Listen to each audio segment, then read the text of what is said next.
Video is so it has been a long time जब से मैंने वीडियो को अपलोड नहीं किया है। आज का हमारा टॉपिक है इंट्रोडक्शन टू इम्यूनोलॉजी। इम्यूनोलॉजी के बारे में मैंने बताया था पहले कि इम्यूनोलॉजी क्या होता है। Immunology is study of immune system, जहाँ पर बाहर से कोई भी आने वाली चीज़ जब हमारी बॉडी के अंदर आकर इन्वेड करती है, वहाँ हमारी बॉडी के अंदर आकर हार्मफुल डिजीजेस कॉज करने की कोशिश करती है, तब हमारा जो बॉडी है वो कुछ ऐसी चीज़ों को रिलीज़ करता है जो उस एंटीजन को क्या कर देता है, किल कर देता है। बहुत सारे वेज हैं किल करने के, बहुत सारे अलग अलग तरीके हैं, अलग अलग सेल्स हैं जो इस काम करने में हेल्प करते हैं। Okay, so basically immunology is study of immune system which protects us from disease, and there are several cells, tissues, organs that defend the body against pathogen. The term pathogen indicates anything that is coming from outside and it is harmful for us. एक overview ले लेते हैं immune system. तो immune system जो है वो एक group है। ग्रुप किसका है? जहाँ पे अलग अलग सेल्स, टिश्यूज और बहुत सारे ऑर्गन्स हैं जो एक साथ काम करते हैं। और ये क्या काम करते हैं? तो बाहर से कोई भी इन्वेडर जो मेरी बॉडी के लिए बिल्कुल नया है, उस नए ऑर्गेनिज्म को, वो ऑर्गेनिज्म बैक्टीरिया हो सकता है, वो ऑर्गेनिज्म वायरस हो सकता है, वो ऑर्गेनिज्म नहीं भी हो सकता है, राइट। तो ज़रूरी नहीं है कि सिर्फ ऑर्गेनिज्म है तो ही एक एंटीजन होगा, तो ही एक पैथोजन होगा। वो बहुत सारी चीज़ हो सकती है, जैसे कि डस्ट हो सकता है, डस्ट पार्टिकल हो सकता है जो मेरी बॉडी के लिए नया है। और बहुत सारी चीज़ें हो सकती है, जैसे एरोसोल पार्टिकल है, एयर पार्टिकल है जो मेरी बॉडी के लिए न्यू है। तो ये सारी चीज़ें होती है जो एक एंटीजन के तौर पे, या कोई चीज़ जो बाहर से मेरी बॉडी के अंदर आई है, इन्वेड कर रही है। इन्वेड कर रही है मतलब आ रही है, मेरी बॉडी उसके लिए रेडी नहीं है, क्योंकि कोई भी चीज़ जब नई चीज़ बाहर से कोई नई चीज़ जब अंदर आती है मेरी बॉडी में, तो मेरी बॉडी एक पर्टिकुलर तरीके से रिएक्ट करेगी। और ये जब रिएक्शन होता है, बाहर से जो चीज़ आ रही है वो एंटीजन है, उसके रिस्पॉन्स में जो मेरी बॉडी है वो क्या रिलीज़ करेगी? एंटीबॉडी रिलीज़ करेगी। एंटीजन एंटीबॉडी जब रिएक्ट करेंगे तो एंटीजन एंटीबॉडी कॉम्प्लेक्स बनेगा, और ये एंटीजन एंटीबॉडी कॉम्प्लेक्स जब रिएक्ट करेगा, बहुत सारी चीज़ों को किल करेगा, जैसे कि अलग अलग तरह का एंटीजन हो सकता है, जैसे मैंने बताया बैक्टीरिया हो सकता है, वायरस हो सकता है। इनको जब वो किल करेगा तो क्या होगा कि मेरा इम्यून सिस्टम जो है वो एक्टिव हो जाएगा उस समय, right. So let us discuss some topics, जैसे कि इम्यूनिटी। अब इम्यूनिटी क्या है? तो इम्यूनिटी इज़ द थिंग जो हमारी बॉडी में हमारा जो इम्यून सिस्टम है, इम्यून सिस्टम रिस्पॉन्सिबल होता है इम्यूनिटी के लिए। इम्यून सिस्टम अगर हमारा वीक है, हमारी बॉडी के सेल्स प्रॉपरली नहीं काम कर रहे हैं, तो हमारी इम्यूनिटी वीक है। अगर मेरा इम्यून सिस्टम प्रॉपर है, सारे सेल्स प्रॉपरली काम कर रहे हैं, तो मेरा इम्यूनिटी जो है वो होगा स्ट्रॉन्ग, राइट। तो दो तरह की इम्यूनिटी होती है। इनेट इम्यूनिटी जो बचपन से जब हम पैदा होते हैं, that is present from birth, and second thing is adaptive immunity, जब आफ्टर बर्थ बहुत सारी चीज़ें होती है हमारे साथ, जैसे कि बिल्कुल न्यू एनवायरनमेंट होता है हमारी बॉडी के लिए, तो वो न्यू एनवायरनमेंट में बॉडी अडेप्ट करना सीखती है। तो बेसिकली इनेट इम्यूनिटी को हम फर्स्ट लाइन ऑफ डिफेंस बोलते हैं, एंड अडेप्टिव इम्यूनिटी को हम सेकेंड लाइन ऑफ डिफेंस बोलते हैं। क्यों ऐसा बोलते हैं? दिस इज बिकॉज कि इनेट इम्यूनिटी इज बेसिकली जब मदर्स वूम में हम होते हैं, तो मदर्स वूम के अंदर हमको ऑलरेडी बहुत सारा मदर्स वूम में हमको बहुत सारी चीज़ें मिलती है, बहुत सारे सेल्स होते हैं जो प्लासेंटा के अंदर होते हैं, जो नॉर्मली इम्यूनिटी देते हैं मेरी बॉडी को। लेकिन जब बर्थ हो जाता है, बर्थ हो जाने के बाद बॉडी जो है वो टोटली न्यू एनवायरनमेंट में आ जाती है, और टोटली न्यू एनवायरनमेंट में आने की वजह से क्या होता है कि मेरे बॉडी को अडेप्ट करने के लिए थोड़ा टाइम लगता है। तो वो बहुत सारी चीज़ें होती है जो हम, जैसे कि फॉर एग्जांपल वैक्सीन्स लेते हैं, इंजेक्शंस लेते हैं, टैबलेट्स लेते हैं, सिरप्स लेते हैं, ये एक रोल प्ले करती है हमारी बॉडी को इम्यूनिटी देने की। इम्यूनिटी देने की मतलब कि हमारी बॉडी में जाने के बाद वो उस एंटीजन के साथ लड़ाई करेगी। एंटीजन के साथ लड़ाई करने के बाद मेरी बॉडी जो है वो थोड़ी सी स्ट्रांग होगी। तो अडेप्टिव इम्यूनिटी जो होती है उसको मैं बेसिकली एक सेकेंड लाइन ऑफ डिफेंस बोल सकती हूँ, क्योंकि वो मुझे बाय बर्थ नहीं मिलती। It is acquired through lifetime, but innate immunity it is present by birth. Okay, तो immune cells and immune organs का मतलब क्या होता है कि हमारी बॉडी में बहुत सारे सेल्स होते हैं, इम्यून सेल्स जिसको हम बोलते हैं। जैसे हमारी बॉडी में अलग अलग तरह के सेल्स होते हैं, आरबीसी, डब्ल्यूबीसी एंड प्लेटलेट्स। तो ये आरबीसी का काम होता है ऑक्सीजन कैरी करना, डब्ल्यूबीसी जो है वो मेन इम्यून सिस्टम में रोल प्ले करता है, इसी तरह से लिम्फोसाइट्स होते हैं, जैसे टी लिम्फोसाइट्स हो गया, बी लिम्फोसाइट्स हो गया। टी लिम्फोसाइट्स मतलब थाइमिक लिम्फोसाइट्स, बी लिम्फोसाइट्स जो बोन मैरो के थ्रू निकलते हैं, बोन मैरो से निकलने वाले लिम्फोसाइट्स है। तो टी लिम्फोसाइट्स, बी लिम्फोसाइट्स जो है वो ओरिजिनेट होते हैं बोन मैरो में, लेकिन मेच्योर होने का उनका साइट अलग है। ये जो लिम्फोसाइट्स है, ये लिम्फोसाइट्स क्या करते हैं, कोई भी एंटीजन जब आता है बाहर से, उस एंटीजन को वो रिकॉग्नाइज करते हैं। रिकॉग्नाइज करने के लिए उनको कुछ चीज़ें लगती है। रिकॉग्नाइज जब करते हैं वो बाहर से जो भी एंटीजन आ रहा है उसको, तो उनके सरफेस पे, उनके जो सेल सरफेस पे कुछ ऐसे रिसेप्टर्स होते हैं जो स्पेसिफिक उस एंटीजन को रिकॉग्नाइज करते हैं, और रिकॉग्नाइज करने के बाद क्या करते हैं, वो उसको किल कर देते हैं, राइट। एंड इम्यून ऑर्गन्स ऐसे ऑर्गन्स होते हैं जो उन सेल्स को बनाते हैं, उन सेल्स को रिलीज करते हैं, जैसे कि थाइमस हो गया, बोन मैरो हो गया, एंड और भी बैरियर टिश्यूज होते हैं, जैसे कि माल्ट हो गया, गाल्ट हो गया। तो इन सब के बारे में मैं डिटेल में अगले वीडियो में आपको एक्सप्लेन करूंगी, कि जब नेक्स्ट वीडियो में बनाऊंगी तो उसमें मैं इम्यून सेल्स क्या होते हैं और कौन से ऑर्गन्स होते हैं उनके बारे में मैं आपको एक्सप्लेन करूंगी। Now coming to the innate immunity. Innate immunity को फर्स्ट लाइन ऑफ डिफेंस क्यों बोला जाता है? तो इनेट इम्यूनिटी को बॉडी का फर्स्ट लाइन ऑफ डिफेंस इसलिए बोला जाता है क्योंकि जब भी बॉडी के अंदर कोई पैथोजन आता है तो रैपिडली और मेरा जो इम्यून सिस्टम है रैपिडली काम करता है, और उसमें बहुत सारे फिजिकल बैरियर्स होते हैं, केमिकल डिफेंसेस होते हैं, स्पेशलाइज सेल्स होते हैं। फिजिकल बैरियर्स की अगर मैं बात करूँ तो फिजिकल बैरियर्स का मतलब होता है कि मेरी बॉडी के अंदर बहुत सारे लेयर्स होते हैं, वो लेयर्स का काम है रोकना। किसको रोकना? एंटीजन को रोकना। तो जैसे स्किन एंड म्यूकस मेम्ब्रेन, अगर हमारी जो स्किन है, जैसे कि ये हमारी स्किन है, तो ये स्किन का ऊपर वाला लेयर जो है वो डर्मल लेयर है, इसके अंदर और बहुत सारे लेयर्स रहेंगे। तो एंटीजन जो है वो अगर इसके थ्रू अंदर जा भी रहा है तो उसको बहुत सारे बैरियर्स के थ्रू जाना पड़ेगा, और अंदर जाते जाते क्या हो जाएगा कि ये बैरियर्स में से कुछ ऐसे लेयर्स रहेंगे जो उसको रोक देंगे। अब अगर मैं बात करूँ म्यूकस मेम्ब्रेन की, तो जैसे कि अगर मैं बात करूँ हमारे नोज की, तो नोज के अंदर भी म्यूकल लेयर होता है। वो म्यूकल लेयर क्या करता है, अगर हम कहीं पे डस्ट वाले एरिया में जा रहे हैं या हम कोई एक बहुत ही पॉल्यूटेड एरिया में जा रहे हैं, तो वो पॉल्यूटेड एरिया के जो भी पार्टिकल्स है वो मेरी बॉडी के अंदर तो जाने वाले, क्योंकि रेस्पिरेशन तो होने ही वाला है, सांस तो हम लेने वाले हैं। जब हम सांस लेंगे तो नोस्ट्रिल के थ्रू वो पार्टिकल्स भी अंदर चले जाएंगे। उन पार्टिकल्स को रोकने का काम होगा मेरे नोज के अंदर, जो मेरे नोज के अंदर हेयर्स प्रेजेंट है, दूसरा मेरे नोज के अंदर जो म्यूकस प्रेजेंट है वो उसको टैग कर लेगा, वो रेस्पिरेटरी सिस्टम के अंदर मुझे जाने नहीं देगा, राइट। तो जो भी एंटीजन यहाँ पे ट्रैप हो गया वो यहीं पे ट्रैप होकर रह जाएगा, इम्यून सिस्टम के अंदर नहीं जाएगा या मेरे बॉडी के अंदर वो नहीं जाएगा। तो मेरा नोज जो है, नोज के अंदर जो म्यूकल लेयर है, जो हेयर्स है, वो फर्स्ट लाइन ऑफ डिफेंस है। So this first line of defence is a part of innate immunity. Understood? Second thing is phagocytes. तो फैगोसाइट्स कुछ ऐसे सेल्स होते हैं जो एनगल्फ करते हैं एंटीजन को, और एनगल्फ करने के बाद दो प्रोसेस होते हैं, एंडोसाइटोसिस एंड एक्सोसाइटोसिस। ये एंडोसाइटोसिस और एक्सोसाइटोसिस दोनों मिलकर क्या करते हैं, उस एंटीजन को किल कर देते हैं। तो एंडोसाइटोसिस का मतलब क्या होगा? एनगल्फमेंट, और एक्सोसाइटोसिस का मतलब क्या होगा? एनगल्फमेंट होने के बाद फैगोसाइट्स के अंदर कुछ ऐसे लाइसोसोम्स के अंदर लाइसोजाइम्स होते हैं, जो एंजाइम्स होते हैं, जो क्या करते हैं, उस पर्टिकुलर एंटीजन को किल कर देते हैं। और किल होने के बाद जो भी डेब्रिस है, जो सेल्यूलर डेब्रिस है, वो उस पर्टिकुलर एम्प्टी वेसिकल के अंदर जाकर और वो एक्सोसाइटोस हो जाएगा। एक्सोसाइटोस मतलब साइटोप्लाज्म के बाहर निकल जाएगा। Understood? Third thing is natural killer cells. अब ये सेल्स जो है वो ऑलरेडी मेरी बॉडी के अंदर प्रेजेंट होते हैं, और ये जो कैंसरस सेल्स हैं, जो बहुत हार्मफुल सेल्स हैं, उन सेल्स को किल करने में हेल्प करते हैं। Next thing is complement system. Complement system एक वास्ट टॉपिक है। कॉम्प्लीमेंट सिस्टम के अंदर बहुत सारे चीज़ें हैं, जैसे कि कॉम्प्लीमेंट प्रोटीन्स है। तो देयर आर 50 सीरम प्रोटीन्स। ये सीरम प्रोटीन्स का काम होता है कि जब भी कोई एक एंटीजन आ रहा है तो एंटीजन और एंटीबॉडी जब बाइंड होगा, एंटीजन एंटीबॉडी बाइंड होने के बाद ये जो कॉम्प्लीमेंट सिस्टम है ये एक्टिवेट होगा।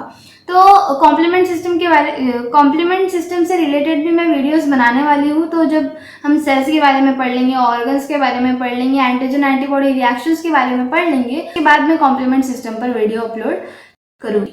एंड सो कॉम्प्लीमेंट सिस्टम जो है वो एक ग्रुप है सीरम प्रोटीन्स का। ये जो सीरम प्रोटीन्स है, ये सीरम प्रोटीन्स एक साथ काम करते हैं, साथ में आते हैं, मेम्ब्रेन अटैक कॉम्प्लेक्स बनाते हैं, that is called as MAC। और मेम्ब्रेन अटैक कॉम्प्लेक्स बनाने के बाद ये उस पर्टिकुलर एंटीजन को पूरी तरह से किल कर देते हैं।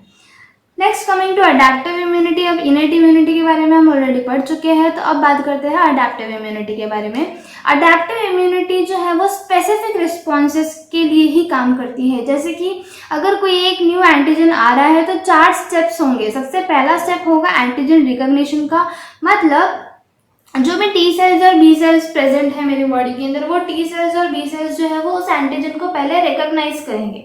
एंटीजन को रिकॉग्नाइज करने के बाद दूसरा होगा क्लोनल एक्सपेंशन। क्लोनल एक्सपेंशन का मतलब होता है जब एंटीजन और एंटीबॉडी रिएक्ट कर लेती है। एंटीजन आया है और बी सेल्स और टी सेल्स जो है वो उसको बाइंड करेंगे। बाइंड करने के बाद वो बहुत ज़्यादा अमाउंट में डिफ्रेंशिएट होंगे। बहुत ज़्यादा अमाउंट में डिफ्रेंशिएट होने के बाद प्रोलिफरेट होंगे।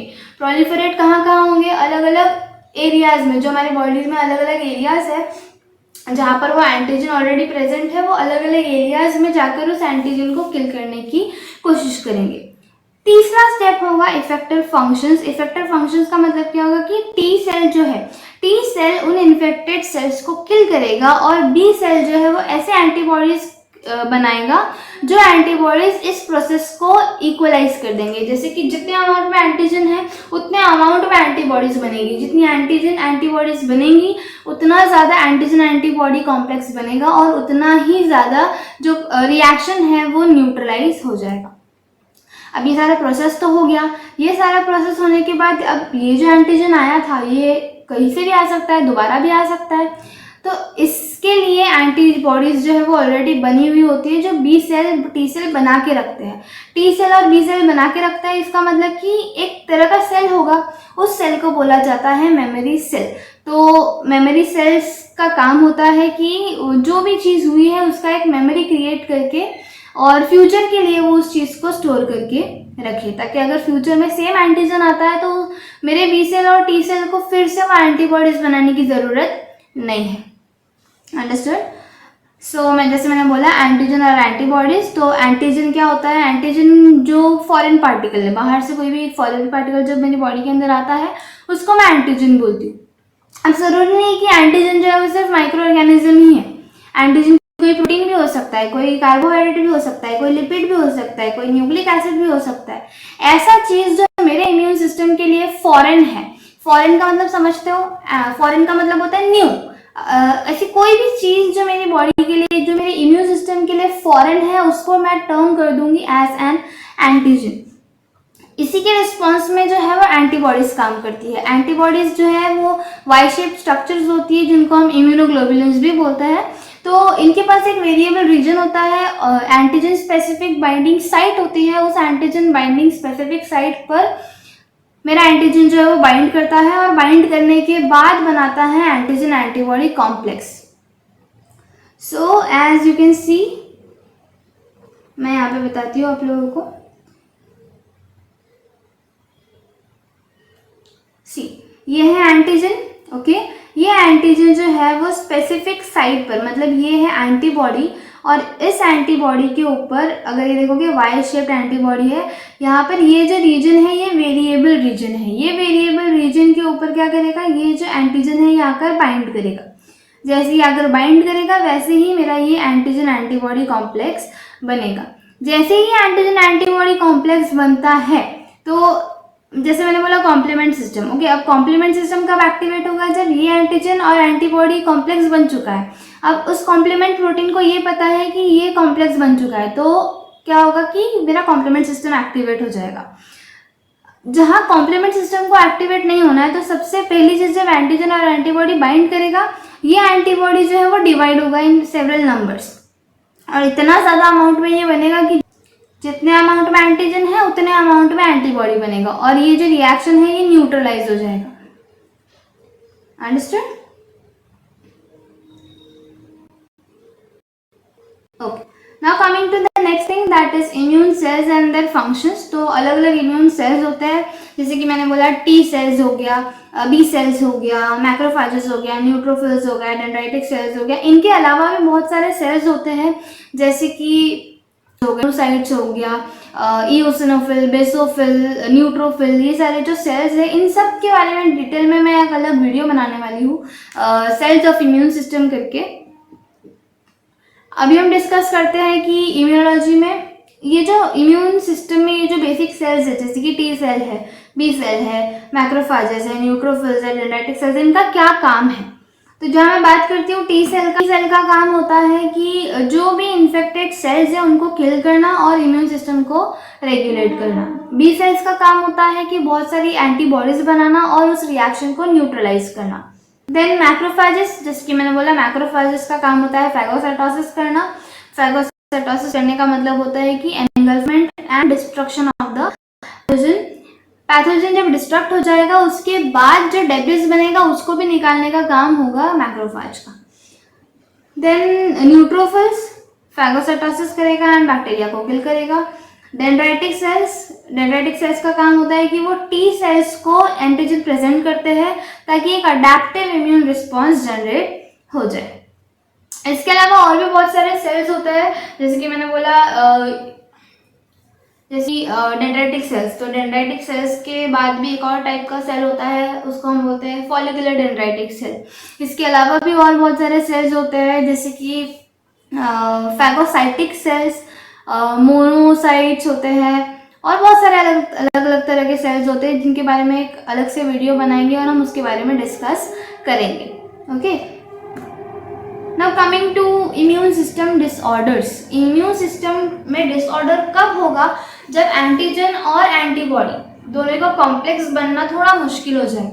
और ये मुश्किल कब होती है? जब मेरे बॉडी के अंदर इम्यून सिस्टम के अंदर जो इम्यून सेल्स है या इम्यून ऑर्गन्स है, ये इम्यून सेल्स और इम्यून ऑर्गन्स अगर काम नहीं करेंगे तो इम्यून सेल्स और इम्यून ऑर्गन्स के बिना, उसकी हेल्प के बिना मेरा इम्यून सिस्टम कुछ काम का नहीं है। तो इम्यून सिस्टम डिसऑर्डर का मतलब होता है कि जब भी कोई एक इम्यून सिस्टम जब कभी बहुत ज़्यादा ओवर एक्टिव हो गया है या बहुत ज़्यादा अंडर एक्टिव हो गया है या कुछ तो ऐसा होगा कि मिसडायरेक्ट हो जाएगा कोई चीज़ या कुछ ऐसी चीज़ होगी जहाँ पर मुझे पता है कि ये सही नहीं काम कर रहा है। ये सही नहीं काम कर रहा है मतलब कि एंटीजन सही नहीं काम कर रहा है, एंटीबॉडी सही नहीं काम कर रहा है। दोनों चीज़ जब सही नहीं काम कर रही है तब जाके डिसऑर्डर तक बात जाएगी। अगर एंटीजन सही से आ रहा है बॉडी के अंदर और एंटीबॉडी उसको किल कर रहा है तो एंटीजन और एंटीबॉडी कॉम्प्लेक्स बनेगा और एंटीजन एंटीबॉडी कॉम्प्लेक्स बनने के बाद एंटीजन एंटीबॉडी कॉम्प्लेक्स बनने के बाद जो मेरा इम्यून सिस्टम है वो प्रॉपर्ली वर्क करेगा। प्रॉब्लम कहाँ पे होगी? जब बहुत ज़्यादा इम्यून सेल्स एक्टिव हो जाएंगे या फिर बहुत कम इम्यून सेल्स है जो एक्टिव हो रहे हैं, या तो फिर इम्यून सेल्स एक्टिव तो हो रहे हैं लेकिन कौन सा एंटीजन कहाँ बाइंड होने वाला है ये इम्यून सिस्टम में इम्यून सेल्स को पता नहीं है। तो ये सारी चीज़ें होती है जो 3 तरह के डिसऑर्डर्स को जन्म देती है। जैसे कि फर्स्ट है auto immune disease. Auto immune disease का मतलब होता है जहाँ पे मेरा इम्यून सिस्टम मेरे ही बॉडी के टिश्यूज को किल करेगा। जैसे कि एग्जांपल देती हूँ मैं, रिमेटॉइड आर्थराइटिस। रिमेटॉइड आर्थराइटिस जो है वो ऐसी एक क्रोनिक ऑटो इम्यून डिजीज है जहाँ पर मेरे जो जॉइंट्स है, मतलब बोन्स के जो जॉइंट्स होते हैं, वो जॉइंट्स के अंदर इन्फ्लेमेशन होना स्टार्ट हो जाएगा। कोई भी जॉइंट हो सकता है, it can affect any joint, but most common जो हैंड्स में जो wrist होता है एंड फीट, तो ये जो जगह है यहाँ पर बहुत ज़्यादा स्वेलिंग होना स्टार्ट होती है। अब दूसरा डिसऑर्डर है इम्यूनो डेफिशिएंसी डिसऑर्डर। मतलब कि इम्यून सिस्टम जो है वो थोड़ा सा वीक हो चुका है। मतलब क्या कि अगर मेरे बॉडी के अंदर टी सेल्स और बी सेल्स है, टी सेल्स भी काम कर रहे थे प्रॉपर्ली, बी सेल्स भी काम कर रहे हैं प्रॉपर्ली, जैसे सिग्नलिंग वाले जो टी सेल्स और बी सेल्स को एक्टिवेट नहीं होने दे रहे। चलो टी सेल्स एक्टिवेट हो गया लेकिन बी सेल्स को एक्टिवेट नहीं होने दे रहे, या बी सेल्स एक्टिवेटेड है लेकिन टी सेल्स एक्टिवेट नहीं हो रहे, तो क्या होगा? यहाँ पर मेरा इम्यून सिस्टम वीक हो गया। अब जरूरी नहीं है कि सिर्फ टी सेल्स और बी सेल्स ही है जो इम्यून सिस्टम को एक्टिवेट कर रहे, ऐसा बिल्कुल भी जरूरी नहीं है। इसके अलावा भी और बहुत सारे सेल्स हैं जैसे कि RBC, WBC and platelets. As I already explain कि आरबीसीज, डब्ल्यूबीसीज एंड प्लेटलेट्स का क्या काम होता है फिर से बता देती हूँ। आरबीसीज का काम होता है ऑक्सीजन कैरी करना, डब्ल्यूबीसीज जो है वो इम्यून सिस्टम में मेन रोल प्ले करते हैं, एंड प्लेटलेट्स जो है वो वाउंड हीलिंग का काम करते हैं। मतलब अगर कहीं पे भी बॉडी पर कट लग गया या कहीं पे कोई बॉडी में स्क्रैच आ गया तो उसको हील करने के लिए सबसे पहले प्लेटलेट्स आते हैं। तो जब ये सेल्स एक्टिवेटेड नहीं है या एक्टिवेटेड है बट प्रॉपरली सिग्नलिंग नहीं कर रहे, प्रॉपरली काम नहीं कर रहे हैं, उस समय पे इम्यूनोडेफिशिएंसी डिसऑर्डर होंगे, जिसका एक एग्जांपल है skid, that is severe combined immunodeficiency. ये जो इम्यूनोडेफिशिएंसी है ये it is present at birth, जब बच्चा पैदा होता है तो उस समय बहुत ज़्यादा वीक होता है वो किड, राइट। तो वो चाइल्ड बहुत वीक होने की वजह से उसका इम्यून सिस्टम प्रॉपरली डेवलप नहीं होता है। प्रॉपरली डेवलप नहीं होने की वजह से क्या होता है कि उसके अंदर बहुत सारी बीमारियां जो वो एक साथ आ जाती है। बहुत सारी बीमारियां एक साथ आ जाने के बाद उस पर्टिकुलर बच्चे को क्या हो जाएगा, skid, that is severe combined immunodeficiency disorder. मतलब बहुत सारे जो अलग अलग तरह की बीमारियां उस बच्चे को हो गई है। अब ये जो बीमारी उसको हुई है वो फेटल भी हो सकती है।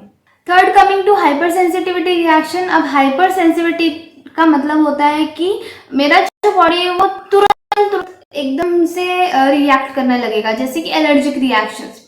अब कुछ लोग होते हैं जिनको डस्ट एलर्जी होती है, कुछ लोग होते हैं जिनको चॉक की एलर्जी होती है, कुछ लोग होते हैं जिनको वाटर की एलर्जी होती है। तो बहुत सारे डिफरेंट तरह के रिस्पॉन्सेज देखने को मिलते हैं और तुरंत हाइपर सेंसिटिविटी रिएक्शन जो है वो तुरंत होता है। ओके, तो एलर्जीज की अगर मैं बात करूँ तो डिफरेंट टाइप की एलर्जीज हो सकती है। डिफरेंट टाइप की एलर्जीज जो है वो हाइपर सेंसिटिविटी रिएक्शंस को जन्म देती है। Okay, so now coming to the application of immunology in healthcare and research. So if you know that immunology plays an important role in healthcare and research by development of certain vaccines, immunotherapy, and इसका जो application है वो research में भी ज़्यादा है। तो vaccines की अगर मैं बोलूँ, वैक्सीन्स कैसे बनती है, वैक्सीन्स क्या होती है, तो वैक्सीन्स जो है वो हमारे इम्यून सिस्टम को स्टिम्युलेट करती है। कैसे स्टिम्युलेट है, तो हमारे बॉडी के अंदर जो वैक्सीन कोई इंजेक्ट की जाती है तो वो बॉडी के अंदर जाने के बाद एंटीबॉडीज प्रोड्यूस करने का काम करती है अगेंस्ट स्पेसिफिक पैथोजन। अगर मैं एग्जांपल लूँ कोरोना वायरस का, तो कोरोना वायरस के बारे में हम सबको मालूम है कि वो कैसे आया था, उससे रिलेटेड वैक्सीन्स भी कैसे बनी है। अलग अलग मेथड्स होते हैं जिससे हम वैक्सीन्स बना सकते हैं। अगर समझ लो कि हमको उस वायरस का, कोरोना वायरस का अगर हमको स्ट्रक्चर ही नहीं पता होता, उसके ऊपर कौन से रिसेप्टर्स है अगर वही नहीं पता होता, तो उससे रिलेटेड हम एंटीबॉडीज नहीं बना सकते थे, उससे रिलेटेड हम कोई भी ट्रीटमेंट नहीं कर सकते थे। तो इम्यूनोलॉजी का हमारी लाइफस्टाइल में किस तरह से भी हेल्प है कि हम अलग अलग तरह की वैक्सीन्स बना सकते हैं। वैक्सीन्स बनाने के लिए मुझे क्या चीज़ लगती है, तो सबसे पहली चीज़ तो एंटीजन का स्ट्रक्चर लगता है। एंटीजन का स्ट्रक्चर अगर मुझे मालूम होगा तो मैं आराम से कोई भी वैक्सीन बना सकती हूँ। दूसरी चीज़ है immunotherapy. Immunotherapy is the treatment that uses the immune system to fight cancer और अदर डिजीजेस। अगर तुम लोगों ने सुना होगा केमोथेरेपी, केमोथेरेपी क्या होता है, तो अलग अलग कॉम्बिनेशन ऑफ डिफरेंट एंटीबायोटिक्स, तो ये डिफरेंट एंटीबायोटिक्स जो है वो मिलाकर और उस पेशेंट को, कैंसरस पेशेंट को दिया जाता है, दैट इज इम्यूनोथेरेपी। जहाँ पर क्या इंड्यूस कर रहे हैं बॉडी के अंदर, कुछ ऐसे केमिकल्स इंड्यूस कर रहे हैं जो बॉडी के अंदर जाने के बाद एंटीबॉडीज को जनरेट करेंगे। एंटीबॉडीज को जनरेट करेंगे तो जो भी वायरस है या जो भी पर्टिकुलर वायरस बॉडी के अंदर गया है जो कैंसरस है, जो बॉडी को हार्म पहुंचा रहा है, वो एंटीबॉडीज उस एंटीजन को जाकर बाइंड हो जाएंगी और बाइंड होने के बाद उसको किल कर देंगी।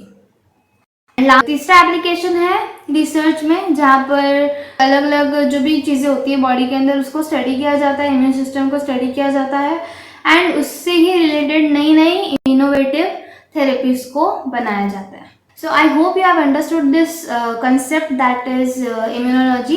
इससे रिलेटेड जो है मैं cells of immune system, organs of immune system, सब पे मैं वीडियोज बना के डालने वाली हूँ। तो अगर वीडियो समझ में आया है तो लाइक करो, शेयर करो एंड अगर कुछ भी चीज़ इसमें नहीं समझ में आई है तो कमेंट करो, तो मैं उस कमेंट का रिप्लाई करने की कोशिश करूँगी। So till then like, share and subscribe my video and if you are new to, please hit the bell icon and till then bye bye, take care.